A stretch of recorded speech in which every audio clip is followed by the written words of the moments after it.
Le processus de l'exaucement d'une prière, c'est notre sujet en ce samedi matin du sport 27 avril 2024. Alors les amis, c'est ce que j'avais promis lors du jeudi matin du sport. Alors le processus de l'exaucement d'une prière, je vais me servir de la prière de Daniel en son chapitre 9 et la prière de Daniel à son chapitre 10. Nous allons essayer d'analyser comment ces prières-là ont été exaucées. On va essayer d'analyser l'exaucement de ces prières-là. Et dès l'instant où nous recevons l'exaucement de ces prières-là, à partir de cet instant-là, nous allons commencer à comprendre un peu comment est-ce que une prière élevée vers Dieu est exaucée, ou alors comment Dieu reçoit l'exaucement d'une prière. Nous allons donc, chers amis, aller tout de suite dans Daniel le chapitre 9, à partir du verset 20, 21, 22, 23. Alors quand nous allons vers le verset 20, 21, 22, 23, on se rend compte que Daniel priait, et Daniel dit, quand il vit l'homme, Gabriel, qu'il avait vu précédemment dans une prière, venir vers lui d'un vol rapide. D'un vol rapide. Alors il dit, l'ange est venu d'un vol rapide. Ce messager de Dieu est venu exaucer sa prière, est venu lui répondre, est venu lui apporter la réponse de Dieu d'un vol rapide. Donc voici une prière où quelqu'un reçoit une réponse de la part du Seigneur, un exaucement d'un vol rapide. Bon, le vol rapide, ça a pris combien de secondes? Ça a pris combien de minutes? Mais en tout cas, quand on te dit rapide, c'est que c'est rapide. Vous voyez? Et là, il dit maintenant, Daniel, tu es un bien-aimé de Dieu. Dieu t'aime. Depuis le premier jour, c'est-à-dire dès l'instant où tu as fléchi genoux pour prier, tu as été déjà exaucé. Waouh! Alors, les amis, c'est vrai. C'est ce que le Seigneur Jésus l'a dit dans Matthieu 21. Il dit, tout ce que vous demanderez au Père, à Dieu, à mon nom, je le ferai. Donc, le Seigneur ne ment pas. Quand on parle de l'exaucement, on lit dans le livre d'Hébreux, Dieu fait une promesse accompagnée d'un serment. Il ne peut pas mentir. Donc, le Christ qui est mort à la croix ne peut pas mentir. C'est une promesse accompagnée d'un serment, accompagnée même d'un sacrifice. Il ne peut pas mentir. Il dit, tout ce que vous demanderez à mon Père, à mon nom, je le ferai. Donc, il suffit que nous, on ait la foi, que dès l'instant où on demande, Dieu a exaucé. Et c'est ce que je disais la dernière fois, en me servant de cette illustration, de quelque chose, soit une vidéo, ou une application, ou quelque chose que nous téléchargeons à partir d'Internet. Quand nous téléchargeons, dès que nous lançons le téléchargement est en cours, mais on n'est pas encore exaucé, à ce sens que on ne peut pas encore utiliser l'application. Oui, c'est quand l'application va finir son téléchargement et la finalisation qu'on pourra se servir de l'application. Mais on a été exaucé dès l'instant où on a lancé le téléchargement. Donc quand nous demandons quelque chose à Dieu selon que le Seigneur Jésus le dit, Dieu l'exauce. Il dit tout ce que vous demanderez à mon Père, il dit tout ce que vous demanderez à mon Père, à mon nom, je le ferai. Donc dès l'instant où tu demandes, à toi d'avoir la foi que j'ai déjà la promesse que je suis exaucé. Donc dès l'instant où tu as confiance que tu as la promesse que tu es exaucé, comme le dit Hébreu, il dit, il s'est sacrifié pour nous. Il nous a tout donné. Seulement, il faut que nous gardions cette confiance en lui. Il veut parler de la foi. Vous voyez? Alors, c'est le cas de la prière de Daniel en son chapitre 9, où il reçoit un exaucement. L'ange arrive, lui donner la réponse d'un vol rapide. Il dit, dès le premier instant où Daniel a fléchi les genoux, il avait été déjà exaucé. La réponse est sortie de la part du Seigneur et Dieu l'a envoyé vers lui. Maintenant, allons-y dans Daniel chapitre 10. Dans Daniel chapitre 10, allons-y vers le verset 11, 12, 13. On va comprendre que l'ange, le messager, arrive vers Daniel. Maintenant, cette fois-ci, écoutez, l'exaucement est différent. Il arrive vers Daniel, il dit, Daniel, tu es un bien-aimé. Dès le premier instant où tu as eu à cœur de comprendre la vision, parce qu'en fait, il est écrit que la captivité de Juda dans le royaume des Perses et des Mèdes durerait 70 ans. Et les 70 ans sont passés, mais ils sont toujours en captivité. Alors, c'est comme quelqu'un, on t'annonce une prophétie, un prophète prophétise sur toi pour dire, Dieu dit, tu seras béni, tu auras tant, tu vas faire ceci, telle chose va t'arriver. Et puis la période passe, il donne même une période, il donne même des dates. La période arrive, la période passe, mais tu n'es pas encore exaucé. Donc il faut que nous comprenions que souvent, les prophètes n'ont pas menti, mais il y a aussi une gestion des prophéties que nous recevons. Quand nous recevons une prophétie, il y a une gestion. Et dans ce cas de Judas, qui est allé en captivité en 586, avant Jésus-Christ, on se rend compte que les 70 ans sont passés, prophétisés par Jérémie qui est un prophète authentique. Les 70 ans sont passés, mais ils ne sont pas retournés à Jérusalem. Et c'est Daniel qui a eu à cœur d'aller prier pour implorer, supplier Dieu. Et l'ange arrive, lui dit, dès l'instant où tu as eu à cœur d'invoquer le Seigneur, de supplier Dieu, de prier pour tes péchés, les péchés de ton peuple, le Seigneur t'avait déjà exaucé. Donc dans les deux cas, dans Daniel 9 comme dans Daniel 10, on se rend compte que dès qu'il fléchit genoux, dès qu'il a à cœur de porter un fardeau devant Dieu, Dieu l'a déjà même exaucé. C'est un peu ce que le Seigneur Jésus a dit. Il dit quand vous priez, ne multipliez pas de vaines paroles. Jacques aussi, tous les autres, ils ne multiplient pas de vaines paroles, pensant que à force de multiplier de vaines paroles, le Seigneur va vous écouter. Non, non, non, non, non, ça n'a rien à voir. Parce que avant même que vous fléchissiez de nous, Dieu sait de quoi vous avez besoin. Et c'est ce qui s'est passé avec Daniel. Dans Daniel chapitre 10, l'ange lui dit avant même que tu aies à cœur, que tu pries, que tu as eu à cœur, Dieu t'a exaucé. Maintenant, il dit seulement, le prince de Perse m'a résisté pendant 21 jours. Donc, c'est après 21 jours que le messager arrive porter la réponse à Daniel. Alors que dans Daniel 9, c'est d'un vol rapide. Vous voyez? Donc, voilà deux exaucements différents. Il y a un exaucement qui arrive d'un vol rapide et il y a un autre exaucement qui arrive pendant 21 jours. Donc, si vous priez que la réponse à votre prière tarde, vous avez demandé quelque chose à Dieu, quoique Dieu vous ayant promis que tout ce que vous lui demandez, il le fait, même si on sait que quand on fléchit genoux, Dieu exauce tout de suite, comme il a fait dans le cas de Daniel 9 et 10, n'oubliez pas que les exaucements peuvent différer. Un téléchargement peut faire 1 minute, un téléchargement peut faire 1 seconde, tout dépend du réseau sur lequel vous vous trouvez. S'il n'y a pas de perturbation, s'il n'y a pas de charge, s'il n'y a pas de problème, alors vous aurez un téléchargement rapide. Mais il y a des téléchargements qui peuvent faire aussi 40 minutes, il y a des téléchargements qui peuvent faire 1 heure, 2 heures. Vous voyez, dans ce cas-là, dans Daniel 10, c'est après 21 jours. Et puis il dit, le prince de Perse m'a résisté pendant 21 jours. Donc, la principauté démoniaque de Perse, qui surveille la ville de Perse, que ceux-là adorent, cette principauté-là ne voulait pas que Juda soit libéré de la captivité et ne voulait pas que la prophétie se réalise. Donc il y a une opposition satanique, il y a une opposition démoniaque. Donc certaines de nos prières élevées vers Dieu peuvent avoir une opposition diabolique, peuvent avoir une opposition satanique. À ce moment précis, qu'est-ce qu'il faut faire? On a vu comment Daniel a persévéré pendant 21 jours, les amis. Et si Daniel n'avait pas persévéré, qu'il avait arrêté, je vous assure, les amis, que l'ange serait retourné. Mais c'est à cause de la persévérance de Daniel que l'ange est resté jusqu'à ce que le messager lui dise, un des principaux chefs, Michel, est venu me soutenir et avec son renfort, nous avons pu ouvrir le chemin et je suis arrivé jusqu'à toi pour te dire ce qui va arriver à toi et à ton peuple dans les derniers jours. Et voici la prophétie. C'est comme ça qu'il va commencer à dérouler les prophéties depuis leur époque jusqu'à la fin des temps. Alors les amis, c'est très simple à comprendre. Regardez ce qui s'est passé. Daniel, à cette époque-là, ne pouvait pas mener de combat spirituel parce que n'oubliez pas qu'on était encore sous la loi. C'était avant Jésus-Christ. L'autorité n'avait pas encore été donnée de chasser les démons. Donc, Daniel ne pouvait pas mener un combat spirituel. Ce que Daniel pouvait faire, c'était de se repentir. Et comme il était fidèle à Dieu, alors Dieu va l'écouter. Dieu va lui répondre et Dieu lui-même va mener le combat. Parce qu'à l'époque, la seule façon de s'approcher de Dieu pour être agréable à Dieu, c'était par la repentance, c'était par le changement, c'était par l'obéissance, c'était par la transformation.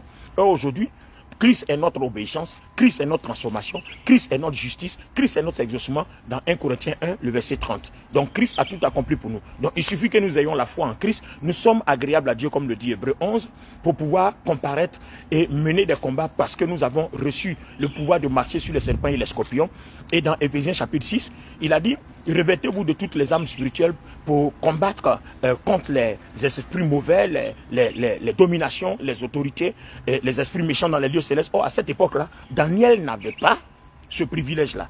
C'est pour ça que les amis, quand nous commençons à prier, nous devons bénir le Seigneur Dieu de ce que Dieu a fait pour Christ, a fait pour nous par Christ. Voilà. Nous devons être reconnaissants en glorifiant Dieu de ce que Dieu a fait pour nous par Jésus-Christ. À l'époque, il n'avait pas de privilège. Mais regardez, des gens qui n'avaient pas de privilège, regardez leurs résultats. Il est capable de prier jusqu'à ce qu'une principauté soit vaincue par un ange. Alors si nous, remarquez, si par notre foi, nous nous levons vraiment pour exercer notre autorité, imaginez un peu comment nos vies vont être bénies. Regardez les déblocages, comment on va nettoyer nos vies et comment l'ennemi va s'éloigner de nous et comment les portes seront ouvertes pour que les téléchargements de nos bénédictions, de nos exaucements soient aussi rapides. Donc il nous faut nous lever C'est pour ça que Jude, le chapitre 1, le verset 20 dit, construisez votre vie sur les fondements de votre foi. Ce n'est pas quelqu'un qui va construire ta vie. Construis toi-même. Je donne des exemples. Quand vous avez faim, que vous voulez manger, ce n'est pas Dieu qui vient préparer votre riz. Et quand vous préparez votre sauce, ce n'est pas Dieu qui vous montre les ingrédients. Vous choisissez les ingrédients que vous-même vous avez envie de manger. Vous voyez le privilège que nous avons eu par Dieu en Jésus-Christ. Il nous donne le pouvoir par notre foi d'être bénis à la hauteur de ce que nous voulons. Vous voyez, nous pouvons être bénis à la hauteur de ce que nous voulons. Seulement, c'est que nous n'avons pas compris que c'est Dieu qui nous demande de construire notre vie et non nous qui devons demander à Dieu de venir construire notre vie parce que Dieu nous a déjà tout donné. Dans Éphésiens 1, 3, 4, il a été déjà dit, à cause de notre union avec le Christ, Dieu, à cause de notre foi en Jésus-Christ, notre union avec le Christ à travers les eaux du baptême selon Romains 6, Dieu nous a déjà bénis de toutes sortes de bénédictions. Et d'ailleurs, c'était avant la fondation du monde. Donc, Dieu a déjà disposé tout ce qu'il faut. À nous maintenant d'aller prendre, d'accord? Et puis maintenant de construire, à nous d'aller prendre, de préparer ce que nous voulons, à nous d'aller prendre et de rentrer dans la joie. Vous voyez, mais sur les fondements de notre foi, chacun son niveau de foi. Par exemple, ce que je crois peut ne pas être ce que tu crois. Ou alors le niveau où je suis arrivé, tu n'es pas encore arrivé là-bas. Donc, tu as des efforts à fournir encore en cherchant à connaître la parole de Dieu. Quand on dit fournir des efforts, tu n'as pas à te battre. Va dans la parole de Dieu. Attache-toi au Saint-Esprit ou bien approche-toi de ton leader. C'est pour ça d'ailleurs que Dieu aussi a établi des pasteurs, des leaders qui peuvent nous enseigner le parcours de la foi. Vous voyez, aujourd'hui, il ne peut pas être intéressant qu'un chrétien se mette à genoux devant Dieu. Seigneur, bénis-moi, construis ma maison pour moi. Dieu ne va pas construire ta maison pour toi. Non, si tu fais ça, ce n'est pas une bonne prière. C'est-à-dire que tu es en train de dire à Dieu qu'il n'a rien fait pour toi. Tu ne diras pas à Dieu, construis ma maison pour moi. Tu diras à Dieu, merci de ce que tu m'as donné tout en Jésus-Christ pour que je sois capable de construire ma maison. Vous voyez? Parce que là, c'est toi qui dois appeler à l'existence ce qui n'existe pas et cela doit venir. Et je l'ai expliqué hier, non, avant-hier, le jeudi, quand je faisais le jeudi du sport, vous pouvez contacter, vous pouvez lire la vidéo du jeudi du sport sur ma page Olivier Bonny, ma page Facebook. Vous voyez? Donc les amis, voici par exemple le processus de l'exaucement. Quand nous prions, voilà ce qu'on doit faire. Première étape, glorifier Dieu, le remercier pour tout ce que Dieu a fait pour nous par Jésus-Christ. Tout ce que Dieu nous a déjà donné par Jésus-Christ. Deuxièmement, nous devons présenter toutes les situations à Dieu. Par exemple, vous êtes malade, vous allez présenter la maladie. Vous avez des problèmes financiers, d'endettement, vous allez les présenter au Seigneur. Vous allez présenter l'état de votre compte bancaire. Vous allez présenter tous vos créanciers. Vous allez présenter toutes les personnes à qui vous devez, qui veulent vous traîner devant les tribunaux, qui vous humilient chaque fois. Vous avez des problèmes d'arriérés de loyer. Par exemple, vous êtes en pleine construction, vous êtes en pleine affaire et c'est en train de capoter. En fait, vous présentez votre problème. Seigneur, voici le problème qui est en face de moi. Voici, voici, voici. Quand vous avez fini de décrire le problème, ne dites pas à Dieu, Seigneur, viens régler pour moi. Il faut seulement glorifier Dieu, Seigneur. Tu m'as dit qu'en Jésus-Christ, je n'ai plus de problème. Je peux avoir des besoins que je dois construire et résoudre par ma foi. Parce que tu m'as dit, dans Jude 1:20, de construire ma vie sur les fondements de ma foi. Donc, Seigneur, je ne viens pas te demander de construire pour moi, mais je viens te les présenter. Et je viens te présenter ce que tu as dit. Tu as dit que je ne dois pas avoir faim. Oh là, j'ai faim. Tu as dit que je ne dois pas manquer de l'argent. Oh là, en ce moment précis, je manque d'argent. Tu as dit que celui qui ne travaille pas ne mange pas. Oh là, je travaille. Et là, mais tout ce que je fais est en train d'être détruit. Donc, Seigneur, je suis venu te présenter que ce n'est pas normal. Et moi, je ne suis pas d'accord. En ce moment-là, tu commences maintenant à confesser ce que tu construis.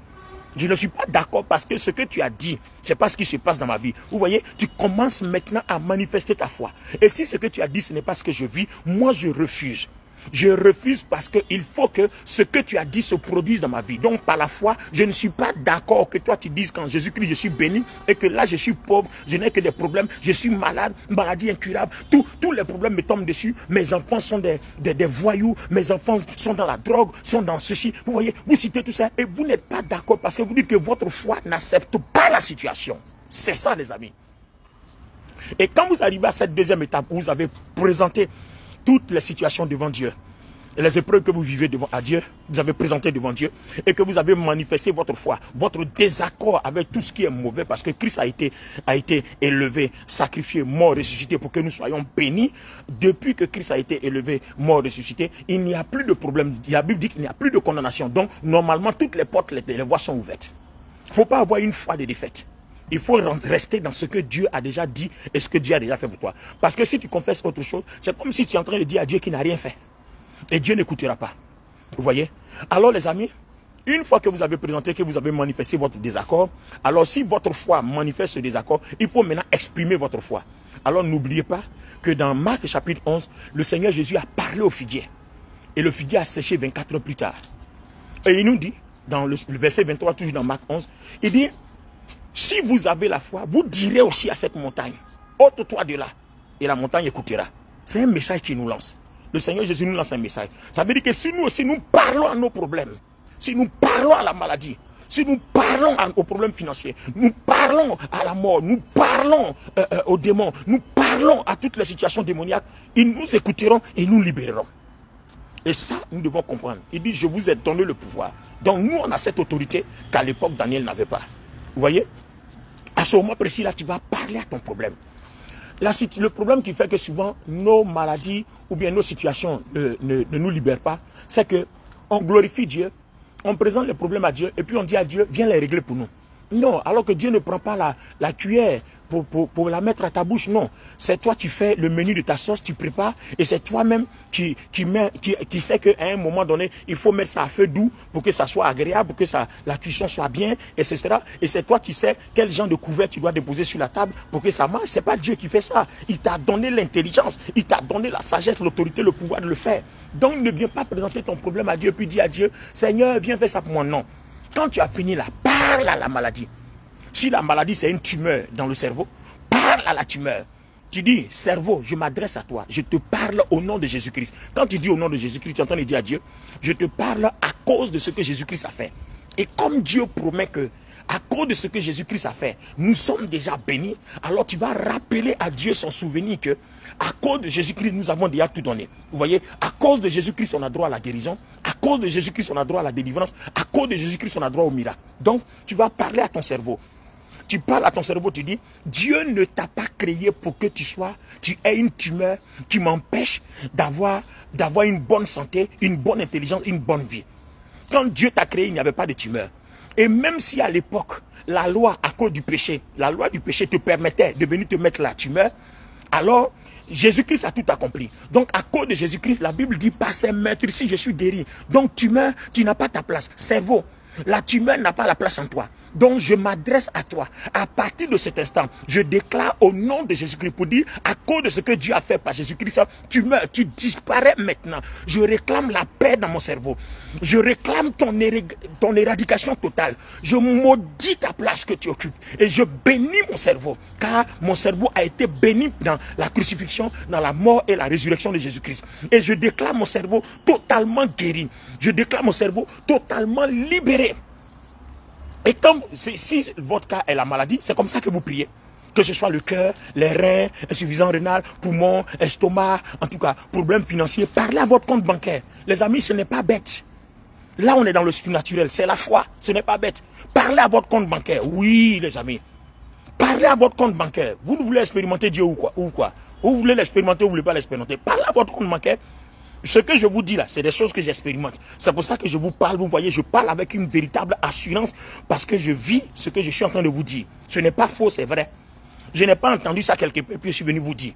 C'est des choses que Dieu fait avec moi. C'est pour ça que Dieu veut que je l'enseigne au peuple, pour que le peuple comprenne comment je suis arrivé là, malgré tous les problèmes, toutes les difficultés, comment je suis parvenu à arriver là, malgré tous les obstacles. Parle à ton compte bancaire. Parle aux différentes montagnes. Quand on dit montagne, ouais, tu sais pas, on ne parle pas d'une montagne physique. C'est de ton problème qu'on parle. Parle à ton problème. Adresse-toi à lui. Dis-lui que quand Dieu a créé le monde, il n'a pas créé pour que toi tu viennes détruire le monde. Voilà, la loi du péché qui te permettait de détruire le monde, cette loi elle est révolue. Maintenant là, aujourd'hui où on parle, Jésus-Christ a changé tout. Donc je me tiens dans ma foi en Jésus-Christ, dans mon union en Jésus-Christ, qui dit que je suis béni de toutes sortes de bénédictions. Je réclame ma part. Et j'ordonne que là où tu es maintenant, la montagne, tu dégages. Tu cites le problème, tu le nommes, tu t'en vas. Au nom de Jésus-Christ, va-t'en. Quand tu as fini ça, glorifie Dieu de ce qui t'a donné la victoire sur toutes sortes de maladies, sur toutes sortes de problèmes financiers. Tu as fini de parler à ton problème. Maintenant, quand vous arrivez à une étape là, on va mettre une pause là. Écoutez-moi s'il vous plaît. Pourquoi on met une pause?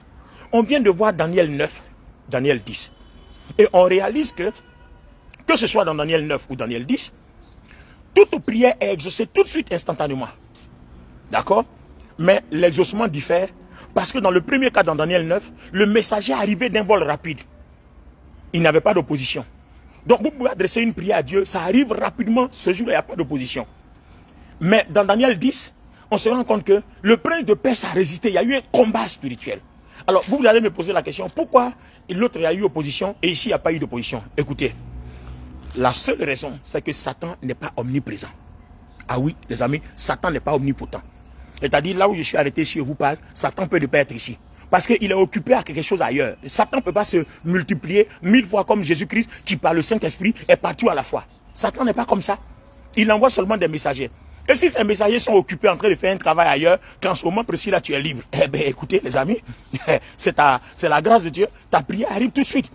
Maintenant, quand ils vont voir qu'il y a quelqu'un qui a une prière qui bombarde là-bas, qui mélange tout, un autre jour, ils vont t'envoyer des émissaires pour venir te combattre. À ce moment précis-là, tu auras à lutter, non pas contre la chair et le sang, mais contre les principautés, contre les autorités, les esprits méchants dans les lieux célestes, comme le dit Éphésiens le chapitre 6 à partir du verset 11. Vous voyez les amis? Donc, Satan n'est pas omnipotent, il n'est pas omniprésent, il n'est pas omniscient, il ne connaît pas tout, il ne sait pas tout, il n'est pas présent partout à la fois. Non, ce n'est pas possible. Il peut être occupé quelque part. Mais comme par ta vie de prière, par ta foi, tu es remarquable, alors ils vont dire, ah, pendant qu'on était occupé de l'autre côté, voilà quelqu'un qui faisait quelque chose ici. Donc allez-y vous occuper de lui. C'est à ce moment précis-là que tu dois te revêtir des armes spirituelles. Donc quand tu as fini toutes ces prières-là, tu vas te revêtir des armes spirituelles selon Éphésiens 6. Commence à lire à partir du verset 11 jusqu'au verset 20 là-bas. Vous voyez? Tu vas prendre autorité. Et puis tu vas maintenant commander tous les esprits mauvais, tous les esprits méchants. Tu as reçu cette autorité. Ben oui. Commence maintenant à commander, commence à les éloigner, commence à briser parce que tu as reçu le pouvoir tout simplement. Donc si on t'a donné des armes spirituelles, il dit bien Éphésiens, il dit revêtez-vous de toutes les armes spirituelles et tenez ferme. Voilà. Donc toi tu as une arme, tu n'utilises pas. Il faut l'utiliser. Donc tu dis à Dieu, viens combattre les sorciers pour moi. Dieu ne va pas venir combattre les sorciers pour toi, oh cher ami. Pardon. Il ne va pas combattre pour toi. On t'a donné les armes pour combattre. Comme tu as une arme, on dit tire, tu ne tires pas. Maintenant, ma question. Il peut arriver qu'on ne sache pas se servir des armes spirituelles. En ce moment précis, qu'est-ce qu'on fait? Il va falloir qu'on apprenne à se servir des armes spirituelles. Donc, la prochaine fois qu'on se retrouvera, certainement le mardi, du sport, mardi prochain, ça va être, je ne sais plus si c'est le 30 avril, voilà, certainement, on se retrouvera, nous allons parler de comment nous servir des armes spirituelles pour combattre. Donc quand vous arrivez en ce moment de la prière là, quand vous avez fini de combattre, maintenant vous louez Dieu, bénissez Dieu. Maintenant la prochaine étape, c'est bénir Dieu de ce que vous êtes exaucé, de ce que Dieu vous a exaucé, de ce que vous êtes béni. Et quand vous finissez, si jamais le lendemain vous devez prier encore, le problème pour lequel vous avez prié là, ne le remettez plus devant Dieu. Parce qu'il y a un téléchargement qui est en cours. Si vous venez le retélécharger encore, ça va annuler le premier téléchargement. Donc vous demeurez dans la louange. Bénissez Dieu de ce qui vous a exaucé, il ne revient plus dessus. Quand tu as parlé, tu es exaucé, il ne revient plus dessus. Pour ceux qui viennent nous prendre en cours, si vous commencez depuis le début de la vidéo, dès l'instant où tu commences à prier, Dieu t'est exaucé. Donc une fois que tu as fini tous les combats, il faut bénir Dieu. Ta prière maintenant demeure une louange. La prochaine fois que tu veux prier pour le même sujet, tu peux par exemple parler en langue. Et en parlant en langue, n'oubliez pas, comme on l'a dit, il faut avoir dans le monde de la pensée, le monde spirituel, parce que Dieu est dans nos pensées, le surnaturel c'est dans nos pensées, dans les pensées de nos cœurs, il faut communiquer les images de l'exaucement que tu vois. Ça, j'en ai parlé dans les précédentes rubriques, le mardi du sport et le jeudi du sport précédent. Vous voyez, il faut avoir l'image, parce que dans Genèse le chapitre 6, le verset 5 et Genèse chapitre 11, verset 6, la Bible dit que l'imagination des pensées des cœurs sont mauvaises. Et quand c'est mauvais, comme le dit Romains 8, 6, version Darby, c'est une pensée dans la chair et une pensée dans l'esprit. Donc la chair a ses pensées et l'esprit a ses pensées. Donc quand vous envoyez des imaginations mauvaises dans les pensées du cœur, le diable s'en sert. Donc la méchanceté a commencé à se répandre.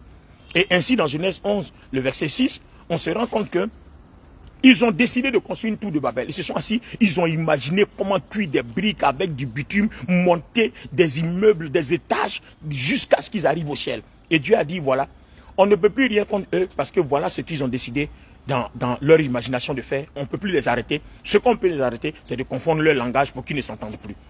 Donc quand vous captez une imagination, quand vous voyez quelque chose, alors que vous parlez, la chose se réalise. C'est ce qu'on appelle la foi. Parce qu'en fait, voir, c'est croire. Donc, vous ne pouvez pas manifester la puissance de la foi si vous n'avez pas vu la chose dans l'esprit. Voir, c'est croire. Je vous l'ai expliqué dans Jean 3, 16, Jean 3, 14, pardon. Comme Moïse élevant le serpent des reins dans le désert afin que quiconque regardant le serpent ait la vie, il faut de même que Jésus-Christ soit élevé afin que quiconque croit ne périsse pas mais ait la vie. Donc pour avoir la vie, il faut voir l'autre côté. Ici, pour avoir la vie, il faut croire. Donc voir, c'est croire. Donc vous voyez, vous ne pouvez pas manifester la foi si vous ne voyez pas dans l'esprit. Or, voir dans l'esprit, c'est toi qui construis. Donc ce que tu veux que Dieu réalise là, c'est ce que tu vois. Donc quand tu as prié que tu es guéri là, tu as parlé à la tumeur dans ton cerveau que tu es guéri, tu as parlé à ton compte en banque, tu as parlé à tes créanciers que tu es libéré. Quelle image, quelle imagination tu as envoyée dans les pensées de ton cœur pour que Dieu voit ce que tu souhaites qu'il réalise. Il faut voir à partir de cet instant là que tous tes créanciers qui viennent vers toi, ils viennent maintenant dans la paix pour trouver un terrain d'entente.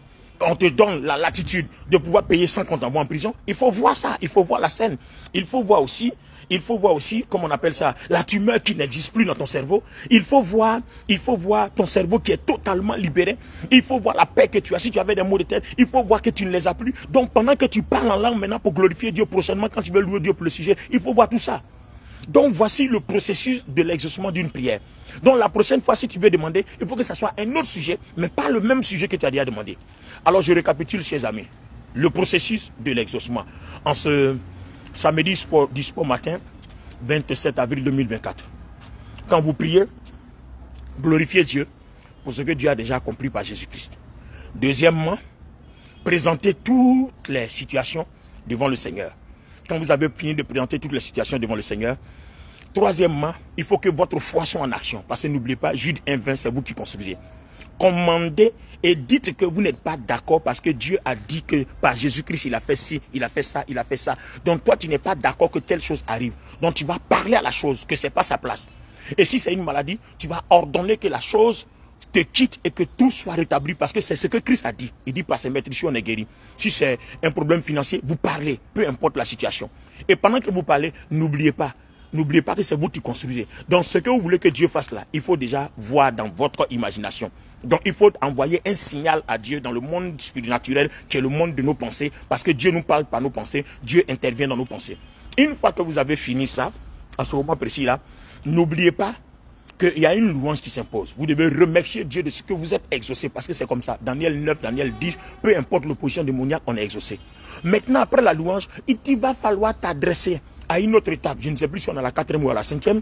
À une autre étape, tu vas commander à tous les esprits mauvais. Tu vas d'abord louer Dieu pour l'autorité qu'il t'a donnée pour chasser les démons. Pour l'autorité qu'il t'a donnée pour ouvrir et pour fermer. Il a dit, ce que vous allez lier dans le ciel, sera lié. Ce que vous allez lier sur la terre sera lié. Quand vous liez sur la terre, le ciel là-bas on lie. Quand vous déliez sur la terre, le ciel là-bas on délie. Donc n'oubliez pas, c'est à vous que Dieu a donné ce pouvoir. Et c'est par la parole. Dieu a tout créé par la parole. Donc c'est par la parole que tout sera soumis, c'est pas par autre chose. Donc parlez seulement et croyez. Et quand vous parlez, voyez. Parce que voir, c'est croire. Si vous ne voyez pas, votre foi n'aura pas de résultat. Parce que c'est comme ça. Bibliquement et surnaturellement, c'est comme ça. Et quand vous finissez ça, la 6e ou la 7e étape demeure une louange, un remerciement, une adoration pour reconnaître la grandeur et les merveilles du Seigneur. Quand vous avez fini, votre prière est finie, vous pouvez aller au travail. Et dans la journée, vous pouvez vous amuser comme ça, à chaque fois que vous avez une pause, faire ce genre de prière-là. Voilà, les 7 étapes de la prière-là, selon vos besoins, vous allez voir, beaucoup de choses vont être accélérées dans votre vie. Beaucoup de bénédictions vont être manifestées dans votre vie. Vous allez voir que les choses vont être accélérées, accélérées, accélérées et accélérées.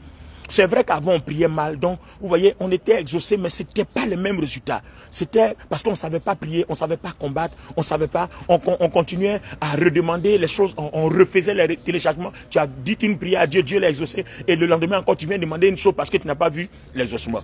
Une prière peut ne pas être exaucée parce qu'il y a un problème, une opposition. Voilà, et une autre prière peut ne pas, non. Même quand on dit une prière n'est pas exaucée, elle est exaucée mais tardivement parce qu'il y a une opposition. Maintenant, si toi tu ne combats pas, que tu laisses, ça va rester comme ça. Et tu auras l'impression que Dieu ne t'a pas écouté, alors que Dieu t'a bel et bien écouté. Donc les amis, il faut comprendre que si ta prière tarde, c'est qu'il y a une opposition parce que Dieu exauce toujours. Mais la fois où Dieu ne va pas exaucer une prière, c'est dans 1 Jean 4, commencez à partir du verset 13, 14, 15, 16. Vous allez voir, il dit, nous avons cette assurance auprès de lui que si nous demandons quelque chose selon sa volonté, il nous écoute. Voilà. Donc, soit vous combattez, la prière va tarder, mais l'exaucement va tarder, pardon, et tu seras béni. Ou bien vous ne combattez pas, et les esprits mauvais qui bloquent vont bloquer pour toujours. Et puis vous aurez l'impression que quand vous priez, Dieu ne vous exauce pas, alors que vous devez combattre. Donc la prochaine fois, on va apprendre comment combattre. D'accord? Et là, je vous dis que les fois où si vous priez, vous n'êtes pas exaucé, c'est que Dieu dit, vous priez mal pour satisfaire vos convoitises dans Jacques 4, pardon. Vous priez mal pour satisfaire vos convoitises. Et là, 1 Jean 4 va nous dire que nous avons cette assurance que si nous demandons quelque chose selon sa volonté, il nous écoute.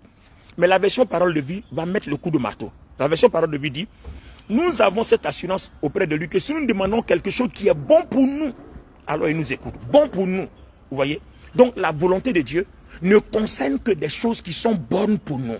Vous pouvez demander quelque chose. Si Dieu sait que cette chose va vous tuer, alors Dieu ne va pas vous donner parce qu'il vous aime, il veut que vous viviez. Donc il ne va pas vous donner. C'est pour ça que souvent il est bon, quand on prie que ça ne vient pas, il faut maintenant en dernière étape, souvent quand ça tarde longtemps, il faut dire à Dieu, qu'est-ce qui ne va pas? Va chercher la face de Dieu. Il faut que Dieu te révèle ce qui ne va pas. Si c'est une opposition, alors tu vas combattre. Si c'est parce que ce n'est pas bon pour toi, alors tu vas changer la requête, tu vas éliminer cette requête-là et puis changer. Vous voyez? Maintenant, il y a le fait que souvent aussi, nous aussi, par notre mauvaise façon de vivre, le péché et autres, on se crée des obstacles et des obstructions. Et ce qui fait que ça peut mélanger les ossements, ça peut même bloquer les ossements. Vous voyez? Donc, en ce moment précis-là, il va falloir que tu te rapproches davantage devant le Seigneur, qu'il te purifie davantage, que tu abandonnes certaines mauvaises voies pour permettre à Dieu librement la voie de te bénir et de te visiter comme un enfant béni dans le Christ. Voilà, parce qu'avec le Christ, il suffit de te rapprocher de lui par la foi. C'est fini, il te lave, il te purifie. Donc, voilà un peu ce que je pouvais vous dire aujourd'hui par la grâce de Dieu. Il y a beaucoup de choses à dire, mais je ne peux pas tout vous dire ici. D'accord? Sur le processus de l'exaucement. La prochaine fois, pardon, on parlera du combat spirituel et comment procéder, comment faire un combat. Voilà. Sinon, pour le reste, demander quelque chose selon sa volonté, selon ce qui nous fait du bien. Ça, c'est à nous de regarder dans les Écritures et à nous de voir dans notre vie, puisque c'est nous qui construisons, qu'est-ce qui est bon pour nous. Et Dieu dit, il va le faire. Tout simplement. Et s'il y a des oppositions, on les combat. Il va nous aider. Les anges vont venir. À partir du moment où tu commences à déclarer, les anges vont venir, le Saint-Esprit va venir, tout va se faire et puis le chemin est libéré et tu es en paix. Voilà les amis, ce que nous avions à dire aujourd'hui à ce samedi du sport sur le processus de l'exaucement. Votre serviteur, le docteur Olivier Bonnet, vous a parlé en ce samedi du sport 27 avril 2024. Alors, pour ceux qui veulent me suivre, pour suivre d'autres messages, vous pouvez vous abonner sur ma page Facebook, Olivier Bonnet, tout simplement. Mon profil Facebook, Olivier Bonnet Ministry. Ma page YouTube, Olivier Bonnet Ministry. Ma page Instagram et TikTok, tout Olivier Bonnet Ministry. Donc, vous pouvez vous abonner pour suivre les différents autres messages. Si vous êtes à Paris, que vous voulez nous rejoindre dans notre église, on prie tous les dimanches après-midi, de 15h à 17h30. C'est à 12 rue des Chauffours, Cergy Préfecture, voilà, 95 000. Cergy Préfecture. Quand vous arrivez, vous demandez l'immeuble ordinal. Renseignez-vous bien, presque tout le monde connaît l'immeuble ordinal. Vous entrez, c'est la porte 1. L'entrée, il y a plusieurs portes, donc cherchez la porte 1. Il y a un vigile qui est là, vous toquez par la vitrine, il vous ouvrira. Vous lui demandez gentiment l'ascenseur de la porte 3. Vous allez au 3e, c'est à gauche, tous les dimanches de 15h à 17h30. Et tous ceux qui viennent en transport, c'est le RER A. Voilà, station Cergy Préfecture, voilà, vous demandez l'immeuble ordinal, c'est pas loin, c'est à 200 ou 300 mètres, voilà, et puis vous suivez l'indication. Pour ceux qui sont à Abidjan, qui veulent prier avec moi aux deux plateaux, comme je suis actuellement à Abidjan, vous voulez prier avec moi aux deux plateaux, c'est le boulevard Latry, Cocody deux plateaux, boulevard Latry, c'est En venant de Sokosé ou bien de Lena, vous allez trouver la station Ola, anciennement station mobile. Derrière, si vous êtes en voiture, vous contournez. Mais si vous n'êtes pas en voiture, c'est derrière la station, vous trouverez 2 cours de tennis. L'église à côté, la communauté sous de vie en Jésus-Christ Alliance Nouvelle. Voilà, dont je suis le pasteur principal. C'est tous les vendredis de 19h à 21h et tous les dimanches de 8h à 11h comme demain. Demain, par exemple, je traiterai, je suis dans le même sujet, demain je le traiterai. Et par la grâce de Dieu, le Seigneur nous fera du bien. Donc je vous invite si vous êtes du côté d'Abidjan. Alors si vous voulez suivre, avoir des renseignements sur toutes nos autres églises en Côte d'Ivoire, voici notre WhatsApp 05 04 10 69 65 225. Écoutez, c'est un standard. Si vous appelez, on ne va pas vous répondre. Envoyez seulement des messages, on vous répondra. 225 05 04 10 69 65. Que Dieu vous bénisse. C'est votre serviteur, le docteur Olivier Boni, pour le samedi du sport en ce 27 avril 2024. Merci de m'avoir écouté. Dieu vous bénisse et restons abondamment bénis. J'ai dit Amen fort, Amen bien et Amen puissant. 7 fois. Merci.